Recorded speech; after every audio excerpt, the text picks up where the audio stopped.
salamat.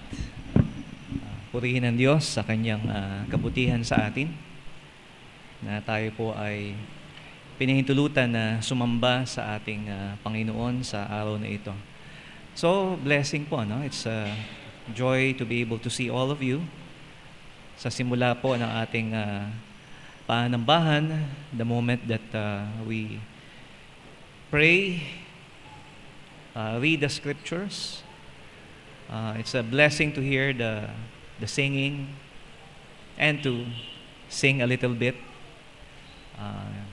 The choir, okay? And of course, yung ating pong special number. And hindi ho magiging kumpleto ang ating pong panambahan ngayong pong umagang ito kung hindi ho natin maranasan, ma-experience na sambahin ang ating Panginoon Diyos. At makita po natin ang Kanya pong kadakilaan sa Kanya pong salita. And God is great. God alone is great. So ating pong pinupuri at sinasamba ang nag-iisang Diyos na dakila sa lahat. At nawa ay wala pong anumang bagay na mas importante ang huhuli sa ating mga isipan sa oras na ito. So magkaroon po tayo ng ilang sandali, a minute of silent prayer bago po natin tunghayan ang salita ng Diyos. Tayo pong lahat ay tumayo. And as we hear the piano playing, let's have God's own way. Tayo po ay, we are the clay, He is the potter. And hayaan po natin na gawin ng Diyos kung ano po ang Kanyang gusto sa atin. So let us pray.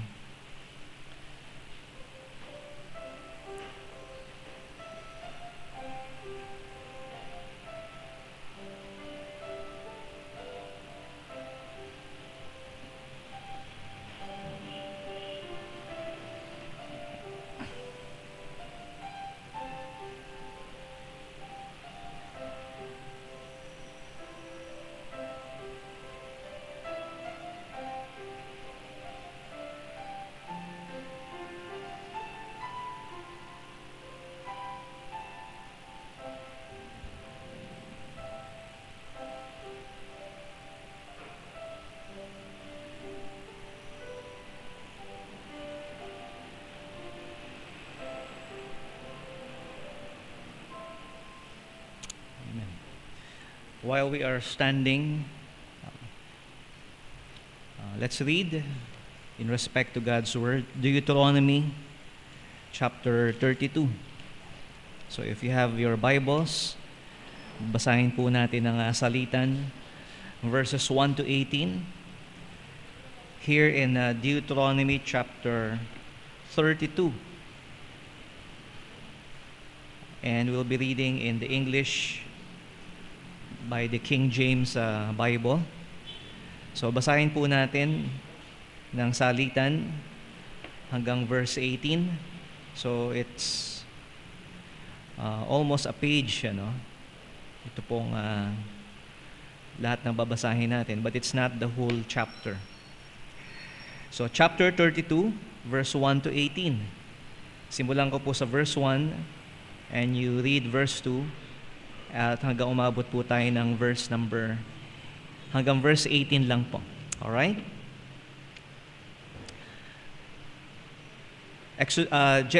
Deuteronomy 32 verse 1 to 18. Give ear, O ye heavens, and I will speak, and hear, O earth, the words of my mouth.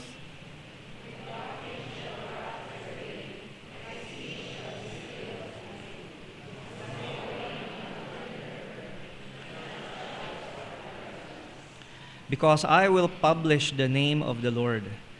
Ascribe ye greatness unto our God.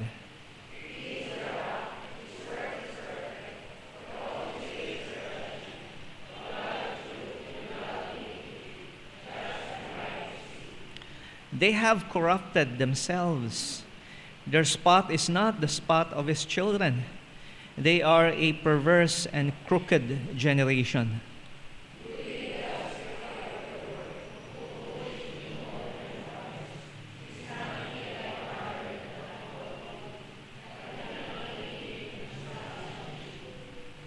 Verse 7, remember the days of old. Consider the years of many generations. Ask thy father, and he will show thee thy elders, and they will tell thee.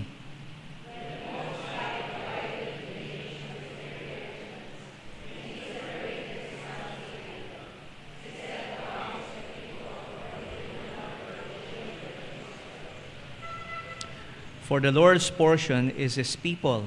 Jacob is the lot of His inheritance.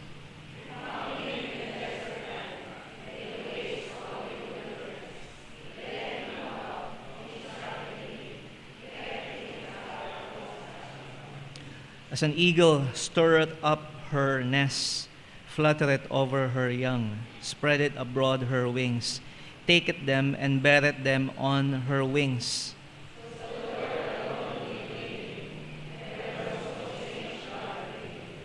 Verse 13, He made him ride on the high places of the earth, that he might eat the increase of the fields, and He made him to suck honey out of the rock, and oil out of the flinty rock.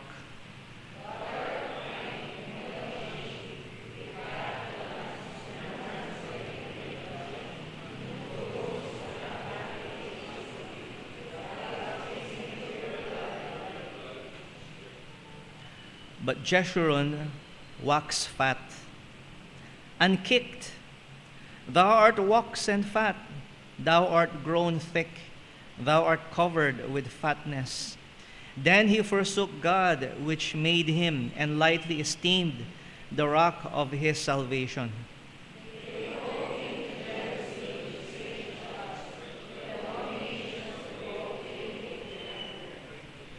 They sacrifice unto devils, not to God, to gods whom they knew not, to new gods that came newly up, whom your fathers feared not. Verse 18, of the rock that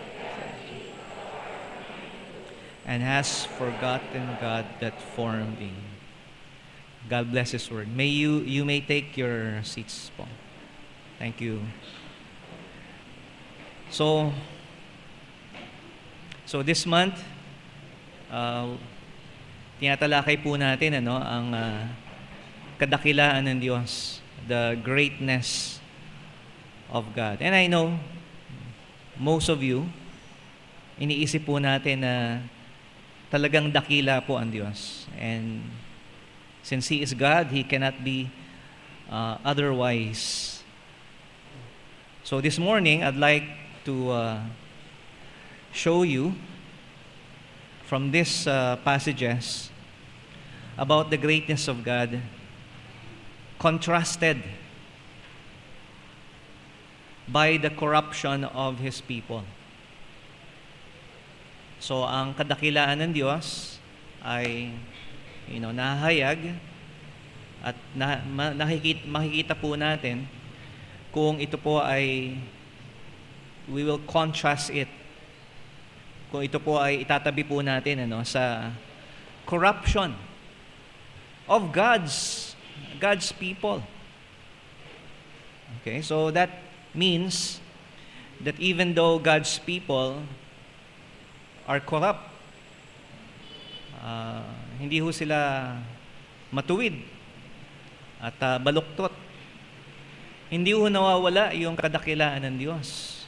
And God's greatness shines brightly at hindi ho nakikita hindi dapat ang tingnan natin yung kabaluktutan or corruption of those who say that they are God's people. God is great, and people don't see Him because of the way they look at Him. So kung ang Diyos po ay dakila, so bakit meron pong ilan na hindi ho nila na uunawaan ito. At even sabihin po natin sa in their blindness na hindi ho nila tinatanggap na meron Diyos. Much more that God is great. It's the way that people look at God. Okay? So ang Diyos po ay hindi po isang object that you magnify. Sabi po sa atin ng Bible magnify the Lord. So how do you magnify the Lord? So do you look at Him like an object under a microscope? Kasi ang purpose po ng microscope, yung mga bagay na maliit ay magmukhang malaki. And that's not how we see God. Dapat po ay tingnan po natin siya through the eyes of a telescope. At ang telescope po, para saan ba ginagamit yung telescope? Para yung mga bagay na malayo that are large, and distant ay magmukhang, malapit. Dahil po sila ay masyadong malaki, okay? At malayo. So ang kailangan po natin, telescope. So ganun po ang Diyos. Dapat isipin po natin na hindi po siya maliit. Okay? Bagamat titingnan natin yung mga the stars in the heaven, they seem very small. It's because they are far. Malayo po sila sa atin. At ganoon po talaga siguro, kung ang isang tao ay malayo sa Diyos, ay maliit ang kanyang tingin sa Diyos. Pero tayo po na kinikilala po natin na ang Diyos ay dakila. He is big. So bakit kaya minsan ay parang malayo siya sa atin? Okay. Kahit siya, alam natin, part of His attribute is that He is omnipresent. God is present everywhere, at every moment. Okay? Pero bakit ganun, na hindi ho natin siya kinikilala as ganun po kadakila? Well, once again, it's how you look at it. Okay? Telescope nga ang ginagamit mo. Okay? Pero baligtad naman. Sino sa'yo nakasubok na sumilip sa telescope na baligtad? Ang layo mo naman. Okay? Pero nasa harapan mo lang yung tao, di ba?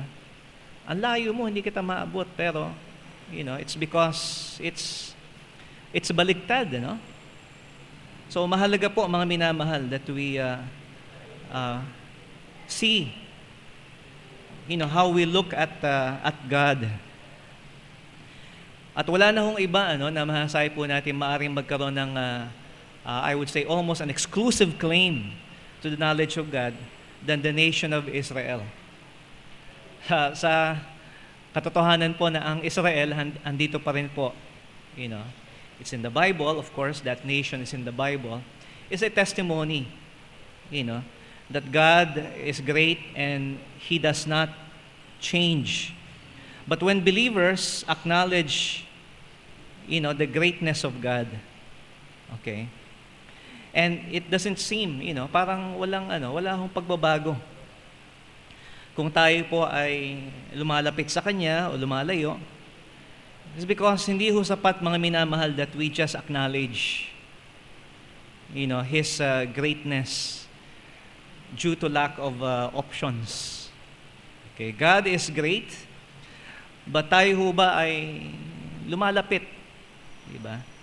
Alam niyo po sa mga bagay po na malalaki, sometimes you do not notice the distance that you travel, whether towards or going away. Naalala ko po, some years ago, I was driving, So I was going to see our pastor, si Pastor Terry Sr., and he was in Texas. So for those of you who know your U.S. geography, Texas is big, okay, very big,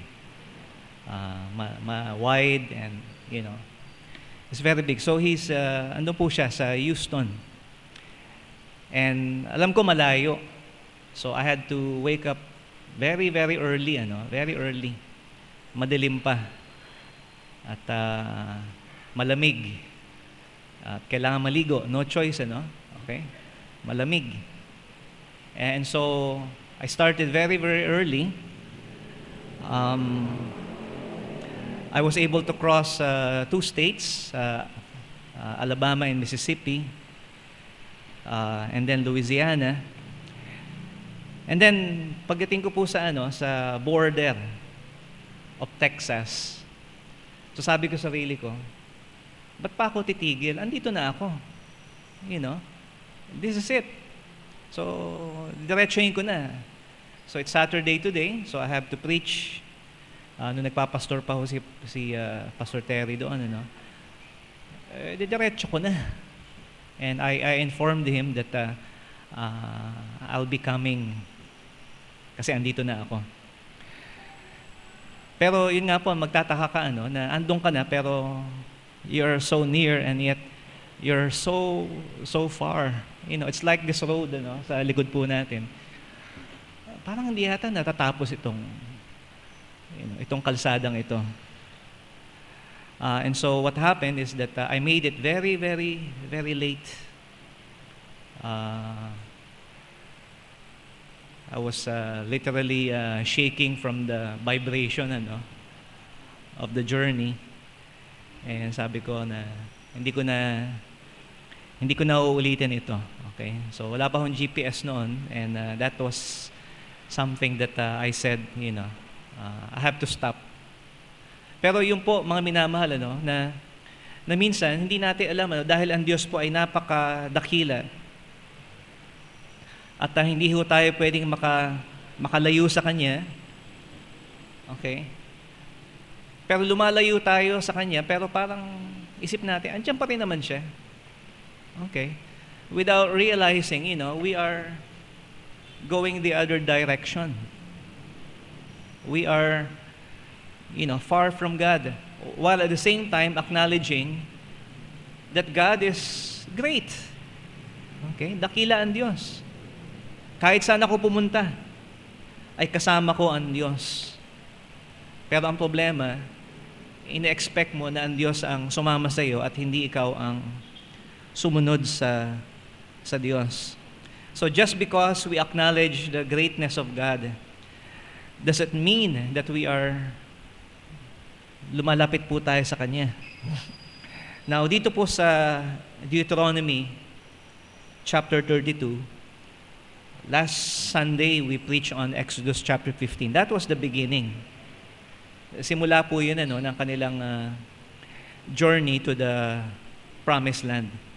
Dito po sa Deuteronomy chapter 32, this is towards the end.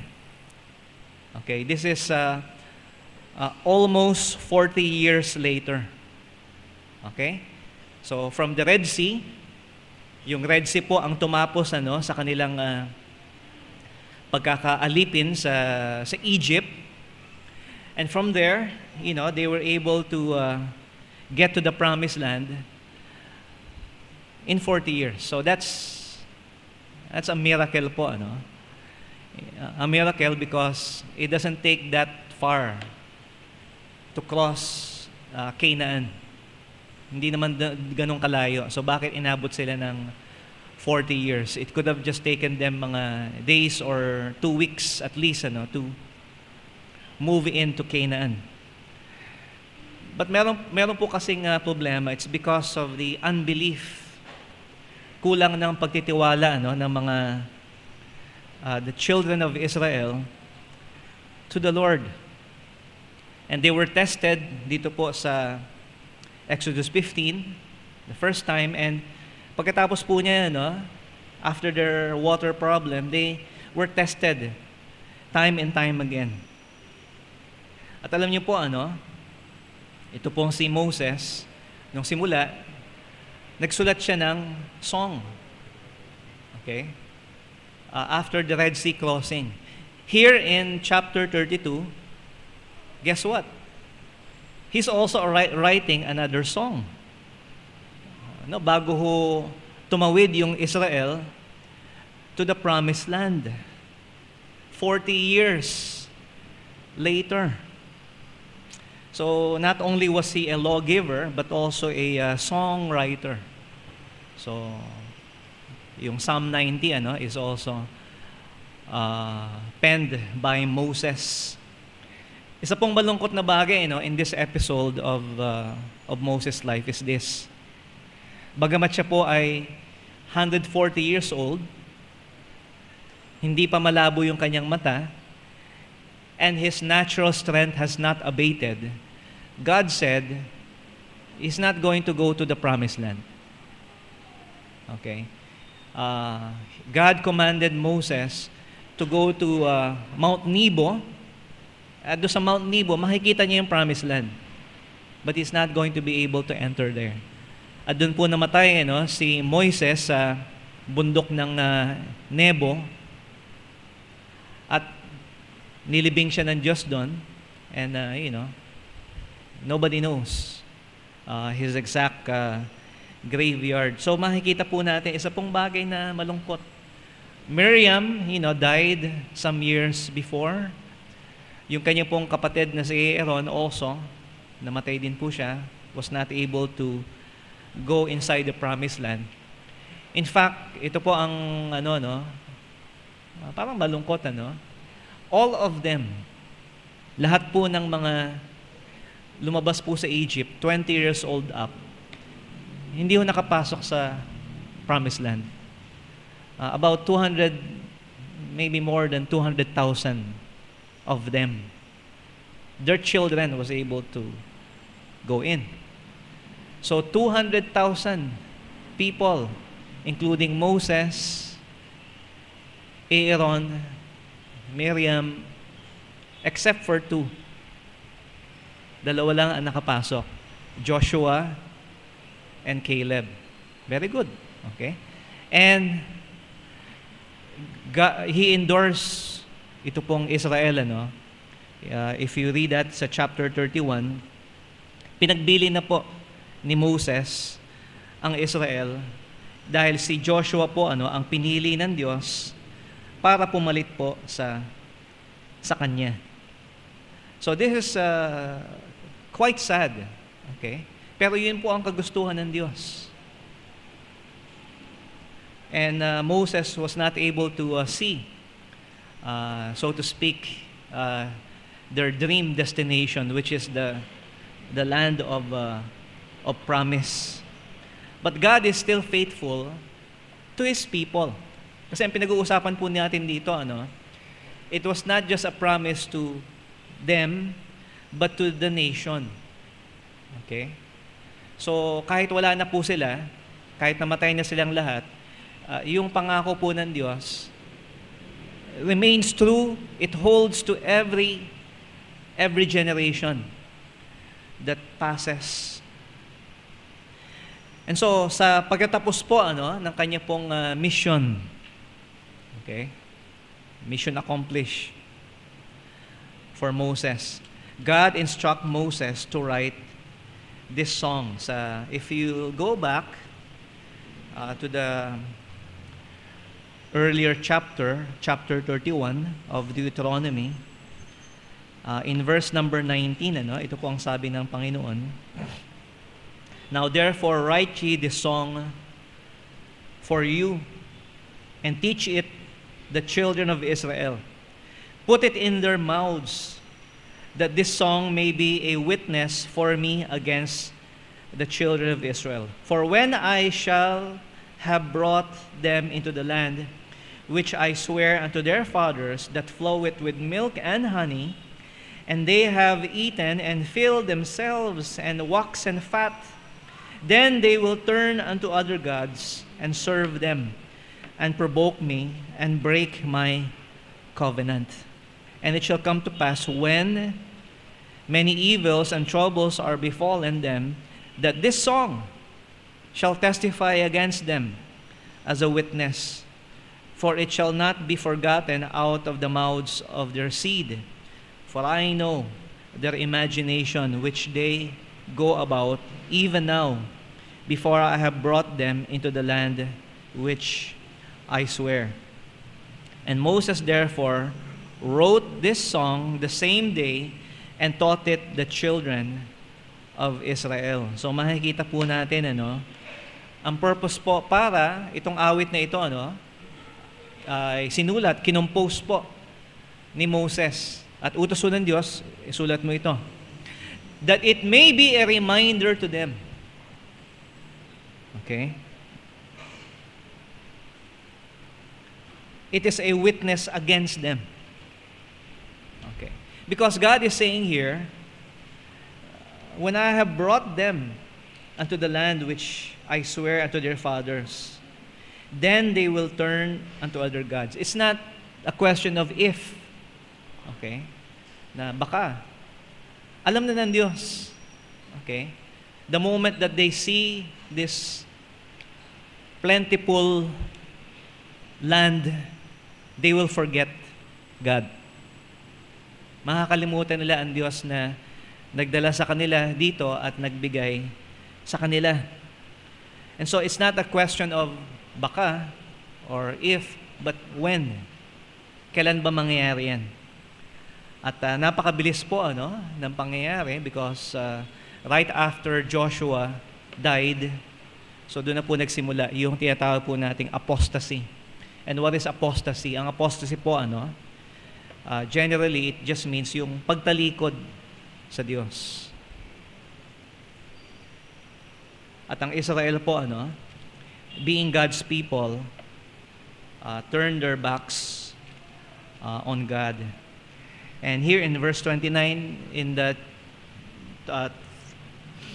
chapter 31 still, for I know, okay, si Moses na po nagkasalita po rito, for I know that after my death, ye will utterly corrupt yourselves, and turn aside from the way which I have commanded you, and evil will befall you in the latter days, because ye will do evil in the sight of the Lord, to provoke him to anger through the work of your hands. And Moses spake in the ears of the congregation of Israel the words of this song until they were ended. So, chapter 32 is the song.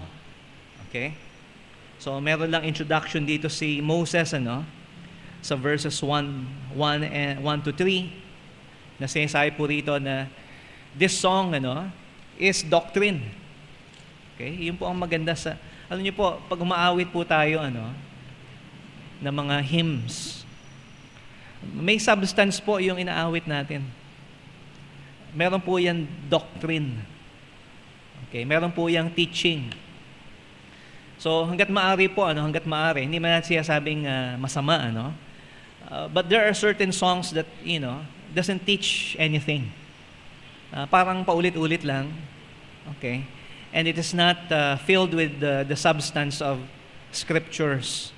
So Moses is saying here, give ear, O ye heavens, and I will speak. Hear, O earth, the words of my mouth. My doctrine shall drop as the rain. My speech shall distill as the dew, as the small rain upon the tender herb, and as the showers upon the grass. Because I will publish the name of the Lord, ascribe ye greatness unto the Lord. So the doctrine po dito, is like, sabi niya, parang ulan, parang ambon. Hindi masyadong malakas para magbaha naman, kundi yung sapat na magbigay ng moisture, ng dew sa mga halaman so that it will grow. And that's what the scriptures was meant to be, the Word of God. And so this song is really filled about God, about His greatness, although this is against them. Okay? So pakinggan po natin yung song. Kung pwede ko lang kantahin, kaya lang hindi ko alam yung tono. But Moses did teach and sing this song. Now, dito po, makikita po natin sa awit na ito, that God will tell them what would happen. At dahil alam na ng Diyos kung ano yung mangyayari sa kanila, para magsisi sila, so that they might find repentance. And in this song, Moses used certain metaphors. Metaphors that declare the greatness and also the goodness of God. Paghahalin tulad po, mga minamahal. And another metaphor to describe the people's corruption. So ano ho ba yung corruption? Lagi natin narinig yung corruption. Hindi ho ba? Marami daw na mga corrupt na mga leaders. But corruption is not just political. Corruption is essentially spiritual in nature. Spiritual po ang problema ng corruption. So it doesn't just mean na meron po silang mga corrupt na mga namuno sa kanila. And that might be the case also. Pero ang talagang problema po nila dito, is about spiritual. And we'll discuss more about that later. Pero tingnan po natin, yung dalawa o tatlong metaphors that God used in this song to describe His greatness. Una po, tinatawag po siya ritong rock.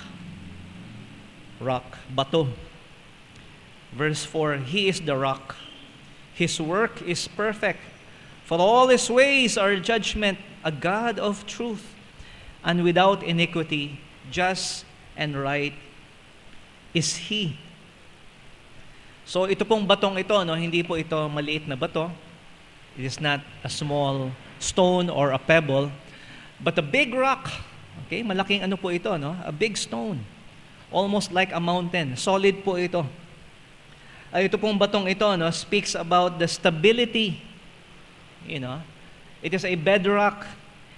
It is the security of God that we have in God as our rock.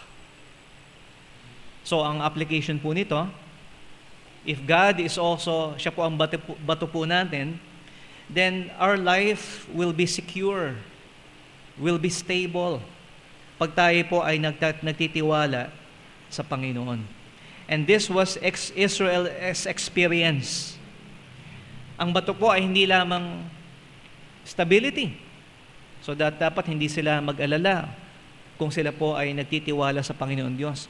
Pero alam po natin yung experience ng Israel is that dito po sa batong ito, binigyan din sila ng Panginoon ng water, ng tubig, sa desert. Okay? Hampasin mo lang yung bato. Kausapin mo lang yung bato. At may lalabas diyang tubig. At yun po, at yun nga po ang isang bagay, na nagkamali si Moses. Hindi niya sinunod ang Panginoon. Noong una, sabi ng Panginoon, hampasin mo yung bato, lalabas yung tubig. Pangalawang beses, sabi ng Diyos sa kanya, kausapin mo na lang yung bato at lalabas yung tubig.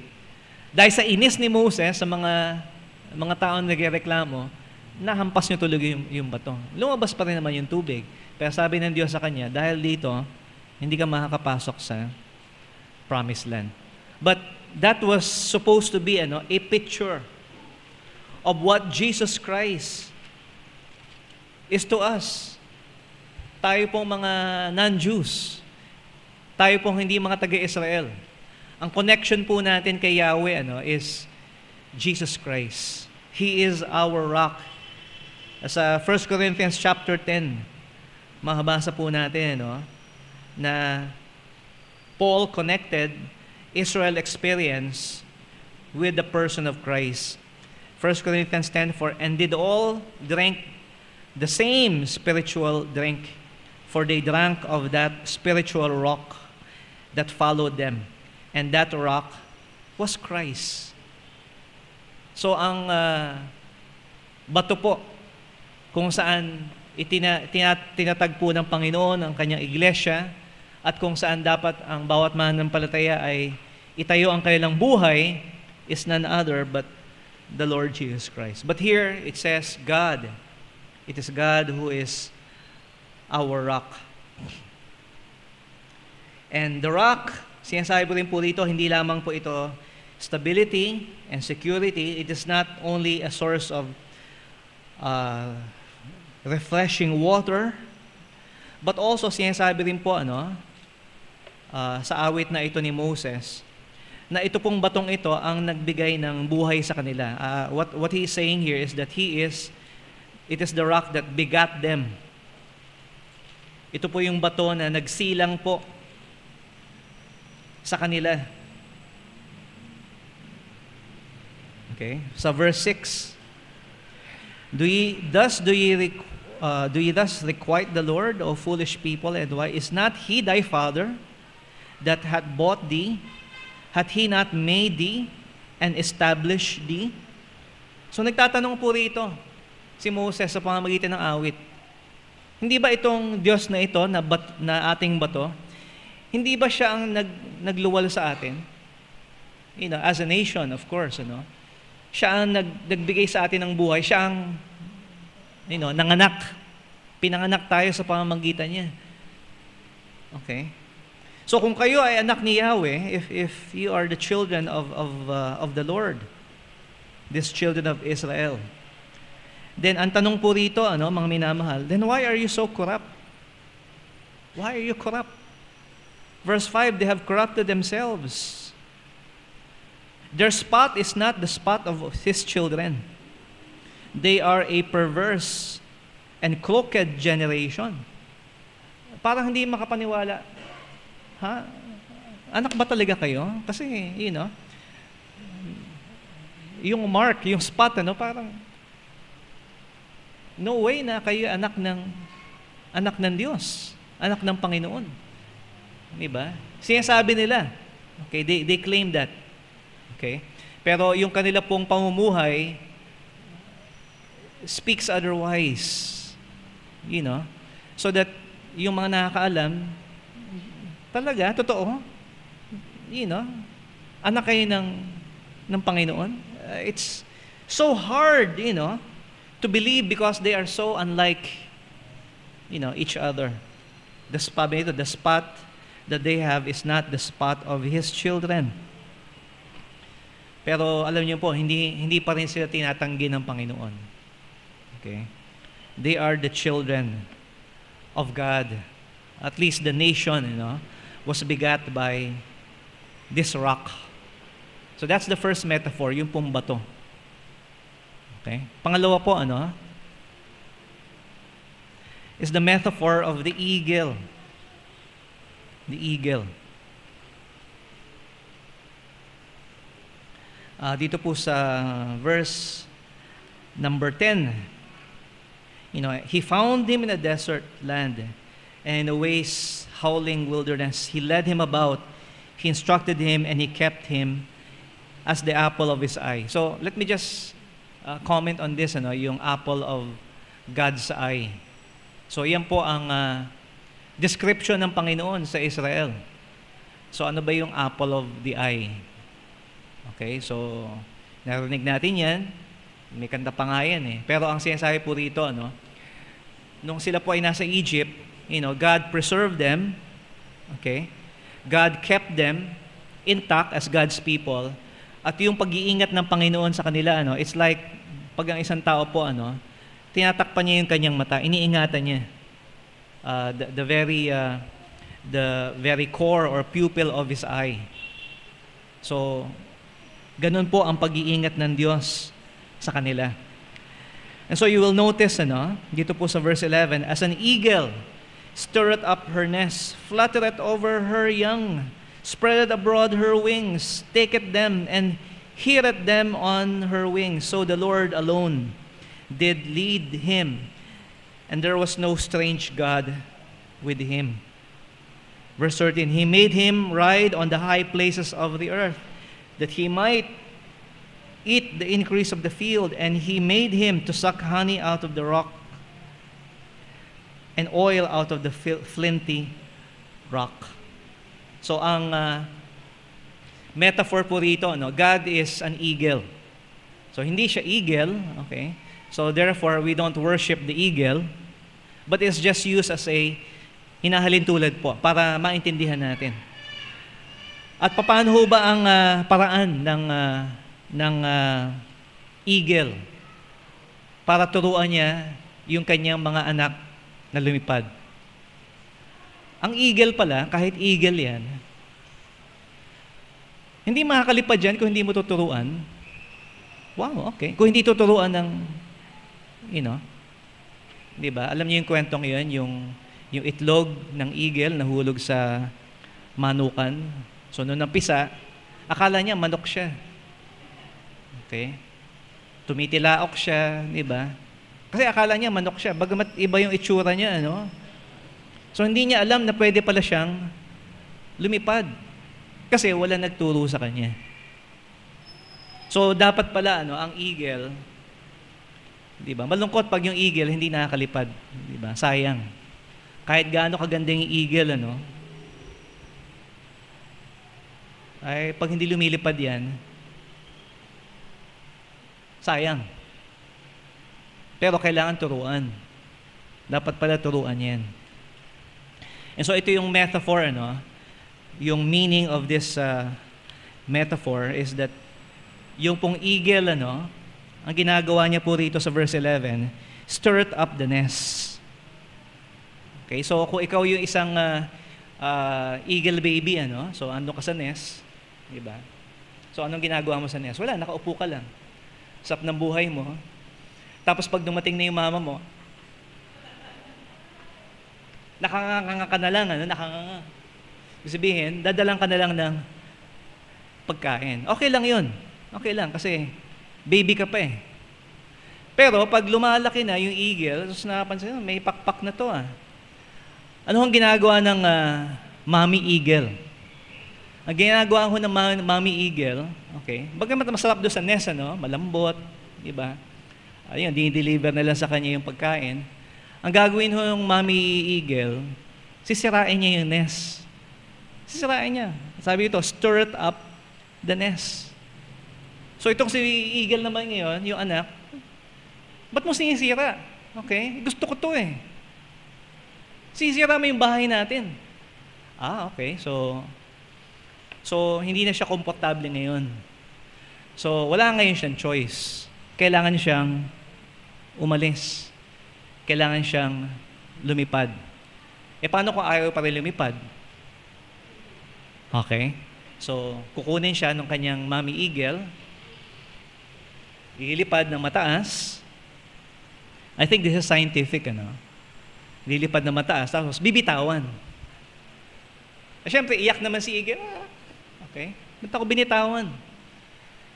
So, mapipilitan ngayon siyang, okay, flap ng wings. At yung the last moment, okay, na bago siya bumagsak sa lupa o sa mga bato, andyan po, dadagitin siya ng kanyang nanay, sasaluhin siya. And that's what we read here, Okay?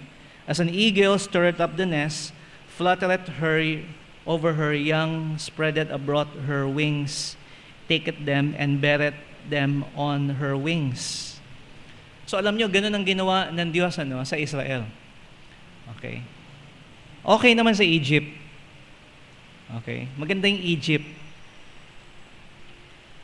Sa tingin ko, komportable na po sila doon. Kaya lang, God did something.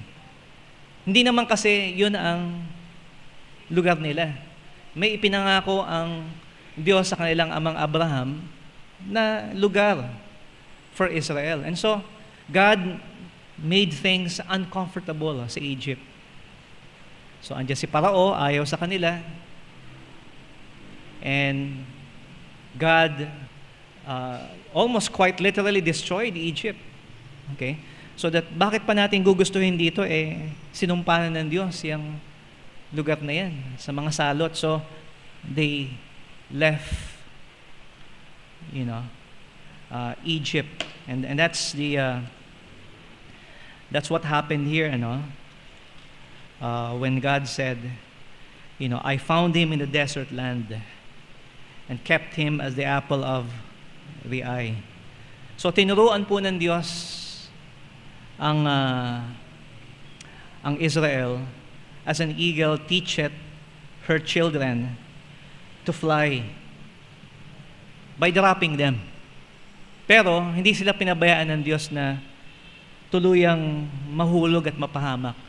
At the very last moment, God always God fixed the problem. As we heard last week, God always delivered them because God is teaching them a lesson, a principle. And sometimes it's the way with us, if you don't mind me making the connection. Okay? Minsan komportable na tayo Okay na ako rito, di ba? Kaya lang bakit kaya ginugulo ng Diyos yung aking pugad? Kasi gusto ng Diyos, magtiwala ka sa Kanya. God wants you to trust Him, by doing what He wants. And in this way, tinuruan po sila ng Panginoon, not to be self-sufficient, but mainly to trust God. Okay? Magtiwala kayo. Mas mabuti na lumilipad ka kaysa andito ka sa pugad. And so, until Israel, dumating po sa point that they became indigenous, self-sufficient. Okay? At siguro kahit sila, kaya nilang gumawa ng ilang pugad na gusto po nila. Kaya na nila. And that's the problem. Okay? That's when the problem begins. Because there's another metaphor here, and while it's not mentioned explicitly, it's the metaphor of a donkey. So para silang donkey. Nung sila po ay lumakas, you might say sila po ay tumaba, naging malusog. So we see here that dito po sa verse 14, let's begin here. Butter of kine, milk of sheep, fat of lambs, rams of breeds of Bashan, and goats, with the fat of kidneys of wheat, and thou didst drink the pure blood of the grape. Wow! So, abundance. They experience the blessings of God, yung prosperity. Okay, pero ano po ang nangyari po rito? But Jeshurun waxed fat and kicked. Thou art waxen fat, thou art grown thick, thou art covered with fatness. Then he forsook God, which made him, and lightly esteemed the rock of his salvation. So the allusion here, ang tawag po sa kanila, Jeshurun, which means, ironically, righteous one. Ang nangyari po sa kanila, nung sila po ay malakas na, they were prosperous and abundant, ang sabi po rito, they kick. Okay? Jeshurun waxed fat and kick. So, imagine niyo yung picture po, nung isang donkey na pagkatapos mong pakainin, sinipa yung, ano ba ito? Ba't ako sinipa? So, it doesn't make sense. After you take care of this animal, it kick you. Okay? Huwag natin sabihin, kasi donkey, hindi naman yung yung alaga natin, aso. Hindi ba? Pinakain mo yung aso. Hindi ba? At gusto mo lang siyang, habang kumakain, ganda-ganda naman ang aso ko. Pag gano'n mo ng kamay mo, bigla kang kinagat. Aba, okay. Sipain ko kaya ito? Wag, okay. Masama yun, baka. Pero, yun nga po, sandali, ba't mo ako kinagat? Kasi iniisip niya, baka kunin mo yung yung buto niya o yung pagkain na binigay mo sa kanya, okay? Kaya ang reaction niya, di ba? Lagi mo ginagawa yan eh, di ba? Kukunin mo na naman eh. So, ayun, tatahulan ka or even worse, will bite you. Okay? And that's what Israel did. Okay? Despite all the blessings and prosperity and abundance from the land of promise na binigay po sa kanila, alam niyo, pagpasok nga nila sa promised land, hindi na kailangan silang magtayo ng bahay, may bahay na. Okay? They already have houses. The inhabitants just left. Wow, okay, so much blessings. Kaya lang po, they took it for granted. Sabi po dito, they lightly esteemed. Okay, they lightly esteemed the rock of His salvation. So yung bato po, yung Diyos na nagligtas sa kanila, they devalued Him. To the point po na they devalued the Lord. That the blessings of prosperity became more important than God. So mas naging mahalaga po sa kanila, mas minahal po nila yung mga bagay na galing sa Diyos kaysa po sa Diyos mismo. And that's the beginning of corruption.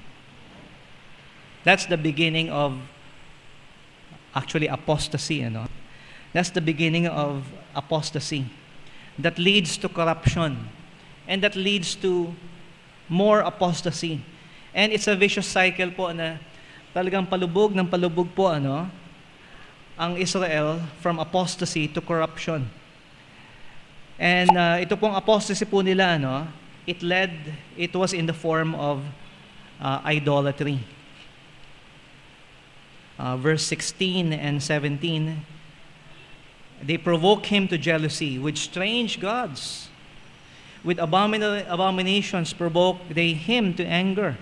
They sacrifice unto devils, not to God, to gods whom they knew not, to new gods that came newly up, whom your fathers feared not. Of the rock that begat thee, thou art unmindful, and hast forgotten God that formed thee.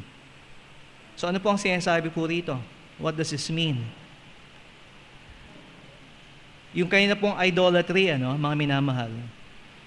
So hindi lang po ito yung mga images, yung mga statues, but what they represent. Okay? What they represent. So ang sinasabi po rito, mga minamahal, that they even sacrifice. Pansin niyo po, God's people, Israel, that God helped pass through the Red Sea. And they saw all these miracles that God did. They worship Satan. They worship Satan. Ano po? The devil. They worship the devil. Can that be possible? Tayo nga, hindi natin narinig ang boses ng Diyos. Nakita yung himala ng Diyos. Parang napakahirap sa atin. Ba't ko sasambahin ng diablo? But you know what? They did.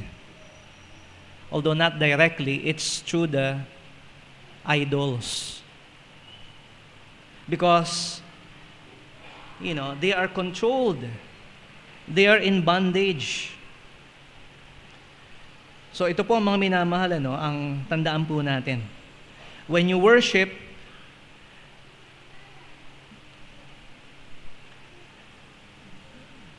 pag sinasamba po natin yung anumang bagay na iniisip po natin na nakapagbibigay po sa atin ng gusto po natin, that will control you. Diba? It makes sense. Okay? Isusuko mo ang control ng buhay mo doon sa kanya na ibibigay sa iyo kung ano yung gusto mo. Okay?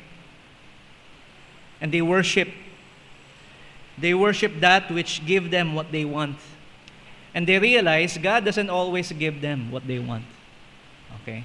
So kung hindi ibigay ng Diyos ni Yahweh yung gusto natin, so kanina tayo pupunta? They seek other gods.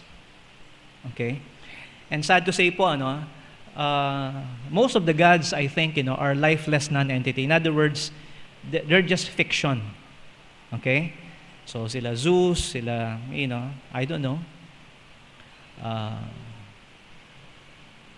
Apollo, and I'm talking about ancient Greece, But you know what? There are certain gods that have demons behind them. And the reason why nagtataka po tayo, kapangit-pangit ng Diyos-Diyosa na yan, bakit sinasamba mo? You know what? Because there is a controlling spirit behind many of these idols, behind many of these gods. Bakit hindi ba makita ng isang tao yung kadakilaan ng Diyos kumpara doon sa isang bagay na nilikha lang ng kanyang kamay? Why? It's because they worship not just lifeless non-entities, they worship devils and demons. Unknowingly, okay, although alam po natin in modern times, there are those na talagang sinasamba si Satanas. Okay? At ano po ang, huwag kayong kabahan, ano po ang reason, kung umabot pa ng isang taong gano'n na sumasamba kay Satanas, sa palagay nyo, ano kaya ang layunin po niya? Dahil humahanga siya kay Satanas? No. It's because He gives him what he wants. Dahil binibigay niya sa akin kung ano yung hinihingi ko, kung ano yung gusto ko. Pero may kapalit. At ang kapalit po niyan, mga minamahal, okay, I will control you. I will control you. And that's why people are in so much bondage and blindness that they cannot see. Because ang bagay po na mahalaga sa kanya, yung makukuha nila. Yung gusto nila. What they want. And they lightly esteem God. On the other hand, okay, when you worship God, it's not because, ito po, when we worship God, it's not because we want something. Okay, mali hong worship yon. Pag andito po kayo, sumasamba kayo dahil kasi meron tayong, may kailangan tayo eh. Hindi po. Pag naiintindihan natin kung ano ang Diyos, kung sino ang Diyos, what He is, and acknowledge His greatness, with or without any blessings or prosperity, my friends, His Spirit will lead you. You have the Spirit of God that gives you wisdom and leads you. You will understand God's greatness, and His sovereignty. So kaya nga po, mag-ingat po tayo, dahil kung sino po ang sinasamba po natin, will control us. And therefore, what happened here is that they forgot God. They become unmindful of God. They took God for granted. In spite of the fact that God gave them, their houses, their jobs, their, education, their families, di ba? Andiyan na po. Pero ang nangyari po, mas pinahalagahan po nila. Di ba? Ito po mga bagay na ito. Why? Okay. Imbis na sambahin nila ang Panginoon Diyos, ano ginagawa nila? Mahalaga itong mga bagay na ito. My work is more important. My education is more important than God. Okay? Andyan po yung iba na hindi natin pwede iwan yung bahay. Bakit? Mawawala ba yung bahay mo? Hindi naman. Okay? Kailangan lang, well, I understand, times are really, really, mahirap. Pero kung mawala lahat ng mga bagay nito, our houses, our jobs, our are things, di ba, nagaling sa Panginoon Diyos, sasama ba ang loob natin sa Diyos? Can we be like that Jeshurun, that donkey that kicked God, that kicked Him and say, masyado ka namang, selfish. No. God is great. God is God. The problem with Israel is that they have been corrupted. They have been corrupted. And what is corruption? Ito po, moral flexibility. Okay? Parang yun, moral, parang yun, parang it doesn't go together. An oxymoron, it's moral pero flexible. Yeah. Indeed, it's corruption. And it is this. Corruption is thinking this way. If something leads to abundance, and prosperity, okay, so gamitin natin yung abundance and prosperity to achieve that which is good. Okay, I've heard that before. Okay, alam mo, pag mas marami tayong pera, mas marami tayong magagawa. Mas marami tayong maitatayo yung mga simbahan. Okay? So, mahalaga yung pera. Mahalaga yung material things. Okay, so let's go get it. Okay, let's use it, for the greater good. At dahil ang layunin po natin, iniisip natin na ito gagamitin natin para sa Diyos. So therefore, kung makuha natin ito, mas marami tayong magagawa para sa Diyos. Okay lang na magsinungaling.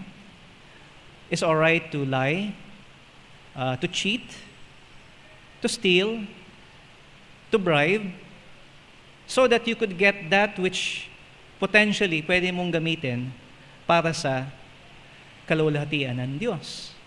It's the same logic, for those who say na, pag ako tumama ng 25 million sa loto, magkano yung bibigay ko sa church? Well, arguably, it's true, The more we have, potentially, the more we could do. For the Lord, no. Because it's not for the Lord. It's not. Because ang problema po natin ng mga minamahal, while the intention is to gain in order to do a greater good, ang unang problema po natin doon, mas pinahalagahan po natin. That's why the love of money is the root of all evil. Pag mas pinahalagahan po natin yung galing sa Diyos kaysa sa Diyos mismo, we have a problem. And the problem is God is not like us. We could never corrupt God. Because if going back to verse number 4, He is the rock. Hindi mo pwedeng i-move o baguhin ang Diyos. His work is perfect. For all His ways are judgment. A God of truth and without iniquity. Just and right is He. So kung yung corruption po, mga minamahal, ay isang bagay na moral flexibility, binabaluktot, okay? Para sabihin po natin, yung baluktot ay maging matuwid, that the ends, justify the means. If we are thinking, that this will help God, nagkakamali po tayo. God doesn't need your money. God doesn't need your help. But you need God. Kailangan po natin ang Diyos. And when we forget that God is our rock, na hindi ho siya pwedeng matinag, when we forget the greatness of God and His goodness, like that of an eagle, that catches us just when we need Him the most. Okay, andyan po ang Diyos. Okay, when we forget all of God's greatness and goodness, it's because we have been corrupted. We have made things, you may even call them blessings, you have made the blessings of God more important than God Himself. So kaya nga po mga minamahal, the nation of Israel, okay, collectively, okay, yung experiences po nila for hundreds of years is just to teach us today, okay, a lesson, a principle. Pahalagahan po natin, mas pahalagahan po natin ang Diyos. God is more important than anything else. Because people are more important than things. But God is more important than people. And God owns all things. Sige po. So tayo po ay manalangin. Maraming pong salamat sa iyo, Panginoon. Bless your word. And it's there, Lord, with all the things na sabi po, Panginoon. Nawa po, Panginoon, ang salain mo ito at ang manatili po, Panginoon, ay ang malinis at dalisay mong salita that will pierce our hearts. Help us see you, Lord, in your greatness. This we pray in Jesus' name. Amen.